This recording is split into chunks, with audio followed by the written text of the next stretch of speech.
இவர் கிருஷ்ணா என்றும் அழைக்கப்படும் தேவன். கிருஷ்ணா அனைத்து ஆன்மீகங்களுக்கும் பேராசிரியை என்பவராக கருதப்படுகிறார்.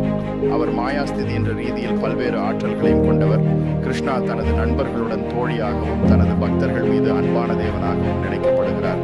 அவர் பகவத்கீதையில் அர்ஜுனனுக்கு ஆலோசனை அளிக்கிறார்.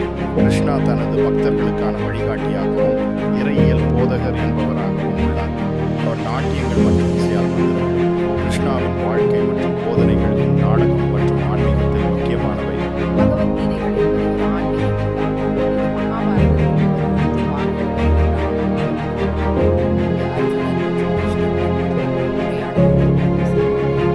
இந்த உரை மனிதனின் கடமைகள், தர்மம் மற்றும் ஆன்மீக வளர்ச்சி.